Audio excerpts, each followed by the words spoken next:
علیہ وسلم اطلب الحوائج کے سال صدق رسول اللہ صلی اللہ علیہ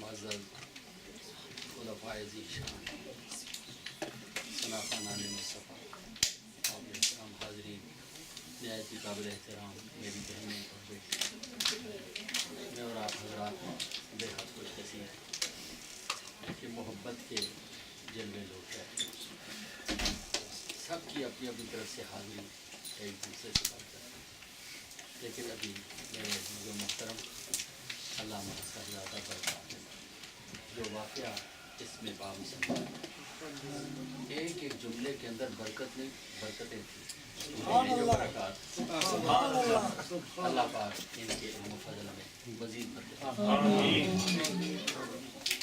حاضرین، ابھی تو بیان ہو رہا ہے، نعتیں ہو رہی، اگر کچھ بھی نہ ہو رہا خاموش بیٹھے رہیں دیکھتے رہیں پھر بھی سبحان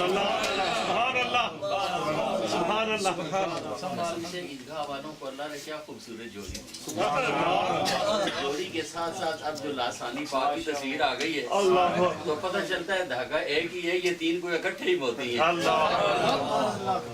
اس گھر کا فیضان ہے، عرفان ہے، اللہ پاک قیامت تک جاری رکھے۔ صاحبزادہ صاحب نے بڑی خوبصورت آیت پاک آپ کو سنائی، انک لعلی خلق عظیم۔ ہر اہل محبت حضور سے تعلق رکھنے والا اس آیت پاک کے حوالے سے اللہ کے پیارے حبیب کا ان کے پاک یقیناً پڑھا۔ آمین۔ حضرت صاحبزادہ صاحب عالی وقار کو اللہ کریم نے جہاں نعت کا ذوق، جہاں خطابت کا ذوق، جہاں جملوں کا ذوق، جہاں بیان کو بلندی پر پہنچانے کا ذوق، جہاں مجمع کی ساری کیفیات کو سمجھنے کا ذوق تھا، وہاں لفظوں پر غور کرنا حضرت یہ ان کو پتہ نہیں، حضرت ثانی پاک سے جلوے نصیب۔ عربی زبان میں لفظ اعلیٰ یہ استعلاء کے لیے آتا ہے، بلندی کے لیے آتا ہے، یعنی جس لفظ کے ساتھ یہ بیان ہوگا اس کا مطلب یہ ہے کہ یہ لفظ اوپر ہے اور دوسری چیز اس سے نیچے ہے۔ جس طرح ابھی ہم کہیں کہ الشیخ علی الکرسی ہے، مرشد کریم کرسی پر ہیں، مطلب کیا کہ حضرت اوپر ہیں اور کرسی نیچے ہے۔ ہم سب نحن علی الارض، ہم زمین پر ہیں، کیا مطلب ہم اوپر ہیں زمین نیچے ہے۔ بات سمجھ میں آئی؟ اب قرآن کے لفظوں کو دیکھیں، انکا لعلی خلق، کملی والے آپ تو اخلاق پر ہیں، کملی والے آپ تو اخلاق پر ہیں، کیا مطلب کہ اخلاق نیچے ہے، اللہ کے حبیب اخلاق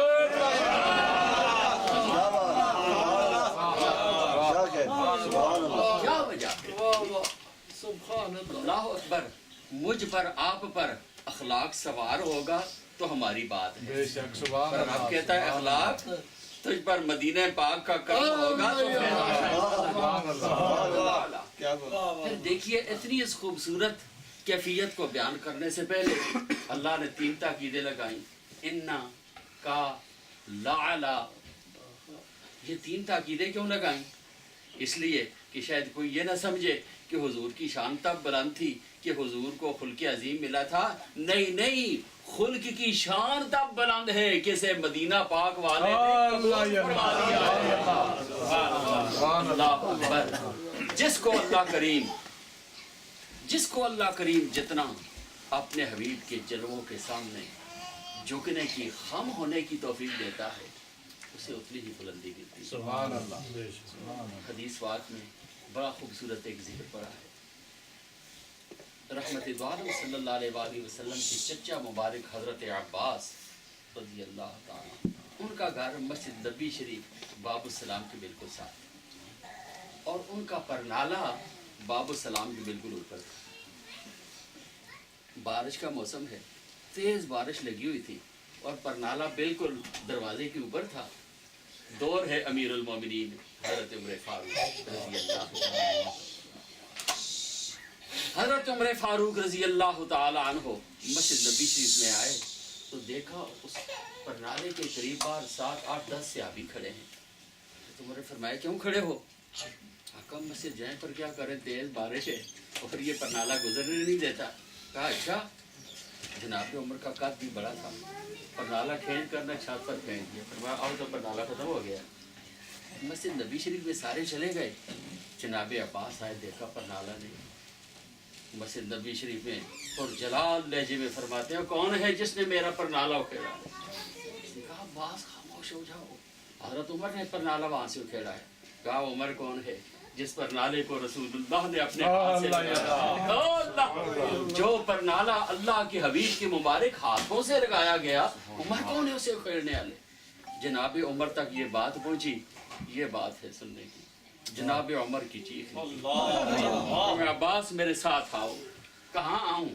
پرنالے کی جگہ پر پہنچے نا، فرمایا آؤ میری پشت پر کھڑے ہو کر پرنالہ لگاؤ. اتنے بڑے عمر جھک کیوں گئے ہو؟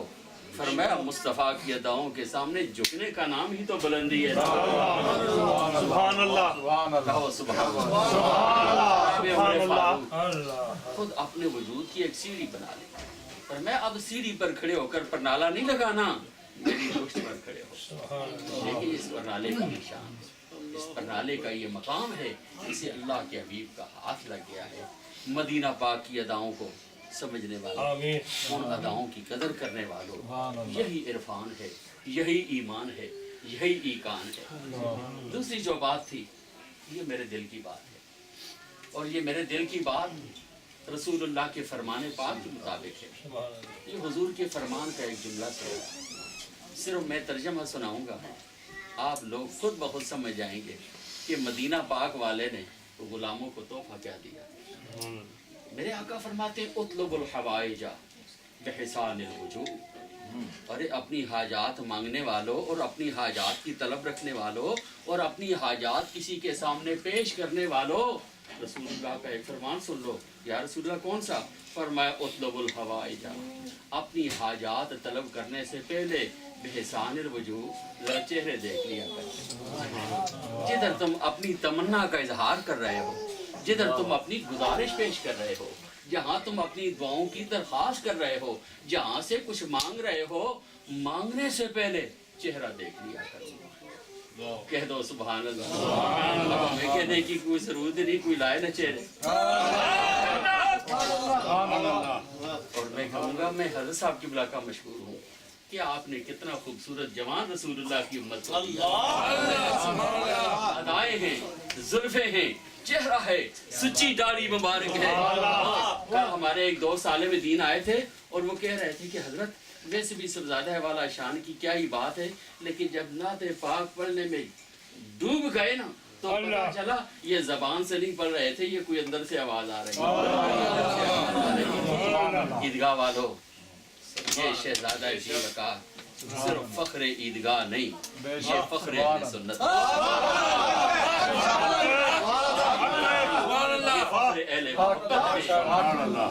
اور میں دعوے سے کہوں گا کسی آستانے پر ایسا شان والا شہزادہ آپ کو نظر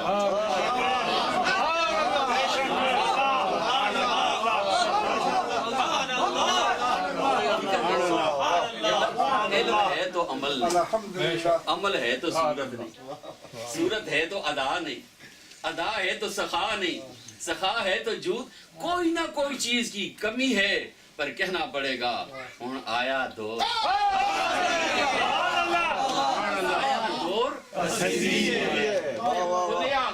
کھڑیا پھل بیوی ہے تے کیا تربیت پاک نکیبی.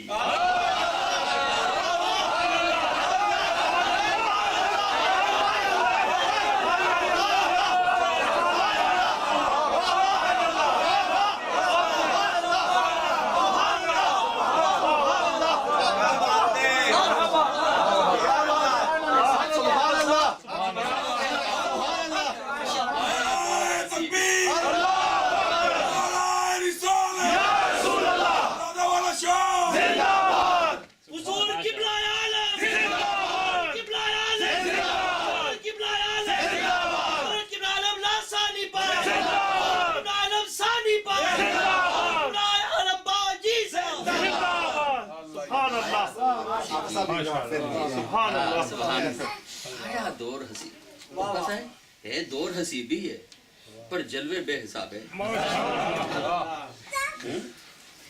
حضور رسول ملت کا حضور بڑا پیارا شعر ہے اس کو تحت لفظ ہی سنا کر پھر میں آتا ہوں اس دن تقریر تو نہیں کرنی ایسا اپنا رانجھا راضی یہ اپنا رانجھا راضی کر چکے میری باری ہے اپنے دل کو حضور ہم نے خوش کرنا ہے سبحان اللہ تسی سب نو خوش کر رہے ہو سبحان اللہ آپ کو سلامت رکھے اور صرف آپ کو کیا پتا ہے ہم کہاں کہاں تک اس کو خوش کر رہے ہیں ارے عیدگاہ شریف سے ہوتے ہوئے صدیق اکبر کے دروازے سے ہوتے ہوئے اللہ کے حبیب کی بارگاہ میں یہ باتیں پہنچ رہی ہیں اور مدینہ پاک والے کہیں گے تم ان سے پیار کیوں کرتے ہو یا رسول اللہ ہم آپ کی اداؤں کی وجہ سے پیار کرتے ہیں اے مدینہ پاک والے ہم آپ کی سنت پاک کے انوار و تجلیات کی وجہ سے پیار کر رہے ہیں حضور رسول ملت کا شعر پڑے حساب میں یوم حساب اہل حساب پڑے حساب میں یوم حساب اہل حساب پر جنہیں حساب نہ آیا وہ بے حساب گئے کس کس طرح پھیرتی ہے پڑے حساب میں یوم حساب اہل حساب پڑے حساب میں یوم حساب اہل حساب پر جنہیں حساب نہ آیا اے حسیب قسم جلوے بے حساب ہے اے حسیب پر جلوے بے حسابے آیا دور حسیبی سونا پھل کھلیا پھل حبیبی کیا تربیت پاک نکی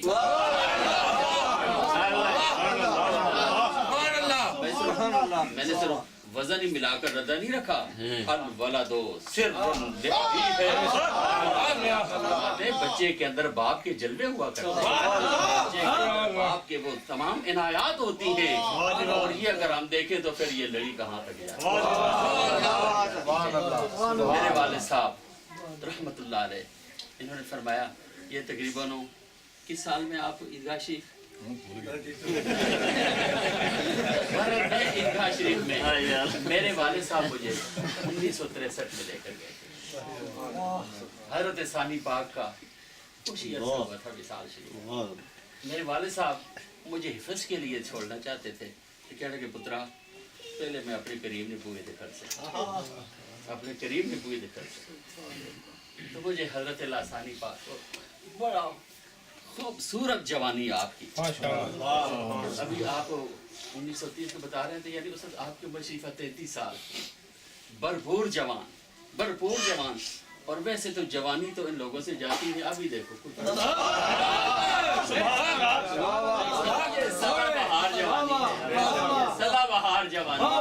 یہ سدا بہار جوانی ہے کیوں کہ اس جوانی کے اندر جلوے ہی کچھ اور ہیں حضور مجھے آپ نے فرمایا تھا اچھا میں نے 6 مہینے میں حفظ کیا تھا 2 سال میں حفظ کیا پھر یقیناً ان کی توجہ سے دعا سے کرم سے 1 سال میں حفظ کیا اور سب تو بڑی ایک صحت کی بات تھی تو میں نے الحمدللہ ایک رکعت میں 28 سپارے بھی پڑھے ہیں اور میں بالکل بچہ ہی سا تھا جب میں نے کلام مجید حفظ مکمل کیا اور 2 یا 3 سال کا مسئلہ جو ہے نا میں نے حاجی ظفر کے گاؤں میں سنایا تھا چھوٹی جی تو ہو گئی چھوٹی جی مسجد ہے سال اس پورے علاقے میں 7 8 10 حافظ آئے تھے حاجی ظفر یہ گال ہے اور حضرت بڑے بڑے موٹے پہلوان حافظ میں سب تو چھوٹا جی اچھا وہ مجھے بلانے والا تھا حاجی منصب ناکا پنڈیوں حافظ آندن تے اسا کی دمولوں نکا جلا بیا پتری راتی پڑھ سیکھے لیکن انہیں کیا پتا ہے کہ میں کس بارگاہ سے میں سچ کہہ رہا ہوں پوچھو حاجی ظفر سے 10-15 حافظ پورے علاقے میں رات کو جب تراویح ہوئی دوسرے دن جب سارے نماز پہ آپس ملے دسو تہاڈا حافظ کیسا ہے تہاڈا حافظ کہہ جائے تہاڈا حافظ کہہ جائے جب فقیر دی واری آئی تے آکھن لگے دس تہاڈا حافظ زاکا پتہ کوئی نہیں پڑھنا زمین تے سی تے آواز آسمانہ تک یہ کیوں یہ کسی کی ادا ہے اور یہ میرے ساتھیوں میرا ایک جملہ ذہن میں رکھنا پہ وستر شجر سے امید بہار، پہ وستر شجر سے درخت نال جڑے رہو امید بہار، امید بہار رکھ، جو پتا جو ٹہنی جو پھل جو پھول سے جدا ہو جاتا ہے بہار مٹ جایا کرتی ہے۔ آئیں آپ کے لیے وہ شجر کرم، وہ شجرہ طیب، وہ شجرہ پاک، وہ مبارک درخت جس سے آپ کی بہاریں ہیں آپ کے سامنے جلوہ فروز ہیں۔ اللہ کریم اس گھر کے کرم کو قیامت تک جاری و ساری رکھے، آپ کے شہزادہ ذی وقار کو علم کے ساتھ، عمل کے ساتھ، روحانیت کے ساتھ، نورانیت کے ساتھ عمر دراز عطا فرمائے۔ صاحب حضور یہ بھی کہا کرتے تھے کہ کبرائے عالم سے ہم نے یہ الفاظ سنے ہیں کہ رحمت دو عالم صلی اللہ علیہ وآلہ وسلم کی بارگاہ پاک سے قبلہ عالم حافظ عبد الکریم صاحب رحمۃ اللہ علیہ کو یہ سند اور اجازت ملی کہ میرے خاتم خاص جاؤ 7 پشتوں تک ولایت بارگاہ مصطفیٰ سے جو ہے یہ رجسٹرڈ ہے۔ کہو الحمدللہ۔ 5 پشتیں ہماری سامنے ہیں، 6ویں دی انتظار ہو رہی ہے۔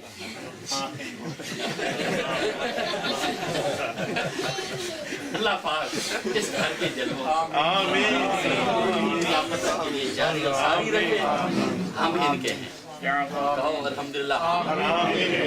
یہ ہمارے اور قیامت کے دن بھی یقیناً یہ یہی فرمائیں گے، اور چشتی قادری نقشبندی سہروردی جڑا ہے اگر ہے محبت والا تو مدینہ پاک والے میرے ہی نے، میرے ہی نے۔ یہ نام ہے علیحدہ علیحدہ، یہ بلب لگاؤ نا تو کوئی ساوا، کوئی پیلا، کوئی نیلا، کوئی اودا، کرنٹ پہ جو ایک ہی اور نیلا پیلا اودا رنگ اسے ختم ہونا جب پیچھے رابطہ ختم ہو جائے۔ اور اساں اس ملک میں دیکھے بڑے ساوے پیلے حق ہو جلوے دیکھے، پر 4 دن 5ویں دن ختم، بلب فیوز، کیوں کہ پیچھے رابطہ ہی کوئی نہیں، رابطہ ہی کوئی نہیں۔ قبلہ عالم آپ نے بارگاہ مصطفیہ سے وہ جلوے، وہ حضوری، وہ پذیرائی پائی۔ الحمدللہ پہ وستر شجر سے امید بہار رکھ۔ سبحان صاحب کہہ رہے تھے نا کہ ہم بالکل بے فکر ہو کر آتے ہیں، یقیناً یہی بات ہے۔ ہمیں پتہ ہے کہ رسول اللہ کی شریعت پاک کی چھتری سر کے اوپر ہے، حضور علیہ السلام کی مبارک چھتری کے سائے کے نیچے میں اور آپ حضرات بیٹھے ہیں۔ میرے والد صاحب 1904 میں حضور قبلہ عالم کے دامن سے وابستہ ہوئے۔ حضور اس وقت پہلے امام باڑہ محلہ کے اندر جب وہ چھوٹی سی جگہ تھی، وہاں پر میرے ماموں صاحبان، میرے نانا بہت بڑے عالم قاضی عبدالعزیز رحمۃ اللہ علیہ، میرے والد صاحب نسبت تھی۔ الحمدللہ وہ میں محسوس کرتا ہوں کہ وہ کسی کا کرم ہے، وہ کسی کی عطا ہے جس نے آج تک، اللہ اکبر، کسی کا کرم ہو نا تو وہ گرنے نہیں دیتا، یقیناً وہ سنبھال لیا کرتا ہے۔ اللہ پاک عیدگاہ شریف کے ان جلووں کو آخری ایک شعر میں طرز سے نہیں پڑتا ورنہ بات پھر شروع ہو جائے گی، اس پر گفتگو کو ختم کرتا ہوں کہ حضرت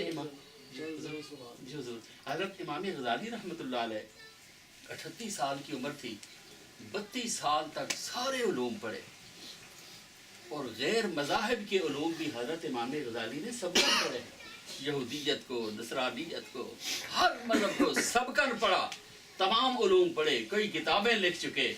پھر کہنے لگے کہ اندر بے قرار تھا، میرے اندر کو جس سکون کی ضرورت تھی وہ سکون نہیں مل رہا تھا۔ تمام علوم مکمل کرنے کے بعد 38 سال کی عمر میں فرماتے ہیں بالآخر میں نے فیصلہ کیا، دمشق میں تھے، دمشق میں بیٹھے ہوئے مدینہ پاک کی طرف منہ کیا، سبحان اللہ، مدینہ پاک کی طرف منہ کیا اور رحمت دو عالم کی حضور عرض کرتے ہیں، اے پناہ من حریم قوت ہو۔ ترجمہ اس کا کیا ہے؟ اے پناہ من حریم قوت ہو۔ اللہ رسول اللہ کی مسجد نبی شریف کو حضور انہوں نے حرم نہیں کہا، حرم نبی کے حرم ہونے میں تو شک ہی کوئی نہیں نا۔ اور غزالی کیا فرما رہے ہیں، اے پناہ من حریم قوت ہو۔ اللہ کے حبیب مجھے پناہ اس وقت نصیب ہو جائے گی جب مجھے آپ کی گلی مبارک کا حرم نصیب ہو۔ اے پناہ من حریم قوت ہو۔ ارے جسے ایک بار اس مبارک گلی کا حریم اور حرم مل جائے اسے سرکار پناہ دے دیتے ہیں. قربان جائیں کا بار بار جنہیں حریم کوئے رسالت نصیب ہو رہا ہے اللہ کرے سرکار کی گلیوں میں یہ حاضری ہوتی رہے. مدینہ شریف میں تو کئی بار آپ سے وہاں ملاقات ہوئی, شہزادہ ذی وقار سے ملاقات ہوئی. مکہ شریف میں پہلی بار غالباً حضور 1990 میں جب آپ سے ملاقات ہوئی تھی نا, تو وہاں مکہ شریف میں میں نے مختصر سا میلاد پاک کا پروگرام کیا, آپ تشریف لائے, دعا فرمائی. تو خواہش پتری اب کب موقع ملے گا کہ جس پاکستان ہو یا انگلینڈ ہو, میں چاہتا ہوں کہ ان کے ساتھ آپ کی اجازت سے حضور کے شہر میں جائیں.